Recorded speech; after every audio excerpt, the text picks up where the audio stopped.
For today's video, so meron naman tayong inahin na nag-hit at bibili tayo ng similya kung saan ay gagawin ulit natin yung artificial insemination sa baboy. So ipapakita ko sa inyo kung saan kami bumibili ng similya at kung anong breed yung binibili namin. Bago ang lahat, please subscribe on my channel and hit the notification bell para sa mga susunod na video. So ayan, dito kami bumibili ng similya ng baboy. Dito lang din ito sa Batangas, sa Balibago, Calatagan. Bumibili lang kami ng similya, dan kami na nag-i-inject kasi madali lang naman yung process. Isipin nyo kasi magbabayad ka ng AI process which is 1,200 or more. Pero kung mismo yung bibili, magkano lang yung similya? 220 lang. Ito siya. 220 lang yung similya, tapos kami na nag-inject. Ako na mismo yung nag-inject. So, uwi na kami and papakita ko sa inyo yung process pagdating sa bahay. Bye-bye! So, ayan, nandito na tayo dito sa piggery at ilalagay na natin tong artificial insemination at ipapakita ko sa inyo yung process kung paano siya ginagawa.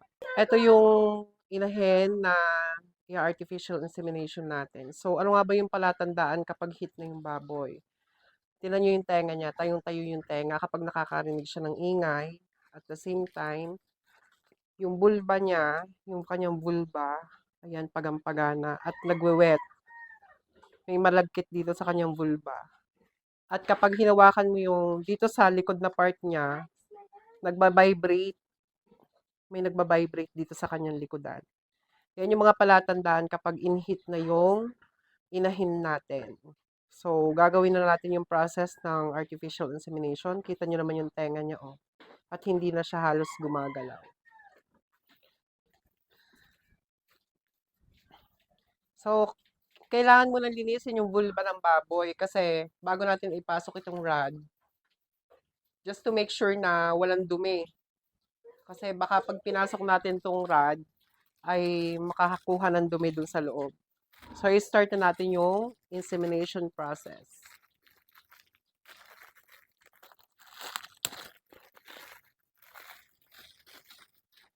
Kapag ipapasok nyo itong insemination rod, kailangan siya ay nakasara dito at the same time counterclockwise kapag ipinasok nyo sa vulva. Yan mga kapiggery, dapat ganyan yung inyong gagawin. Kita nyo oh, pag hinipo nyo dito sa likurang part, nagbabibrate siya. May something na nagbabibrate dito. Ibig sabihin, in-hit na talaga yung ating inahin. Kita nyo ayaw na siyang gumalaw.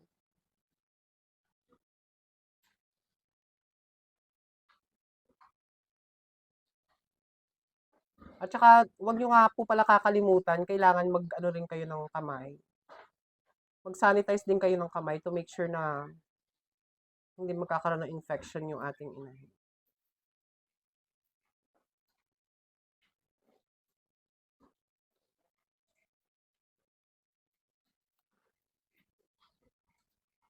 Tapos malalaman yung okay na siya kasi kapag itinutulak niyo yung rod, hindi na siya matulak. Ibig sabihin, nandudo na siya malapit na sa ovary ng ating baboy.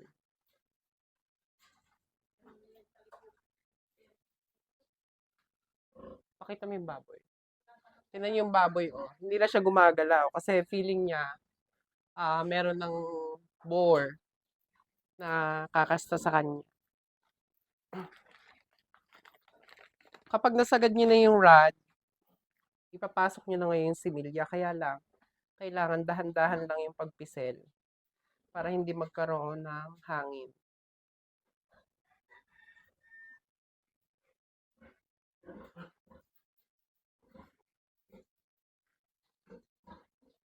At saka kapag binilisan niyo yung pagpisel kasi dito, maraming matatapon. Kaya kailangan talaga dahan-dahan lang.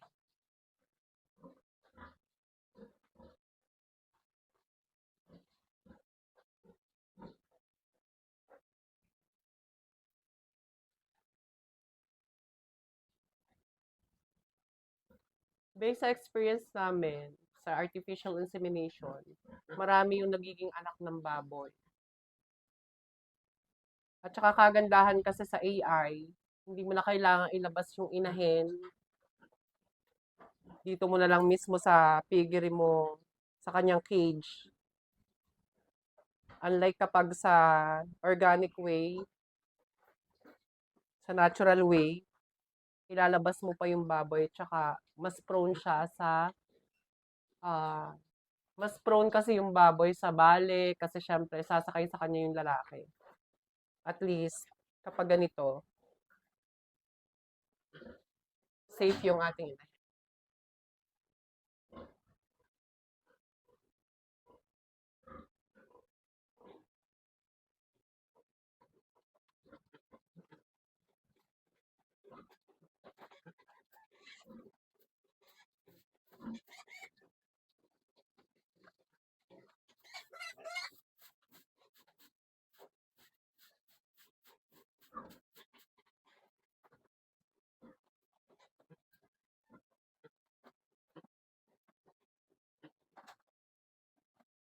Kailangan dahan-dahan lang yung pagpisel kasi pag binigla natin yung pagpisel dito sa bottle, marami kasing matatapon, ilalabas niya yung pabalik.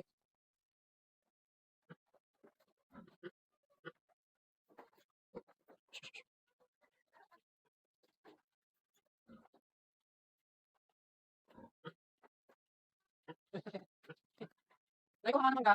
Nakita ko lang yung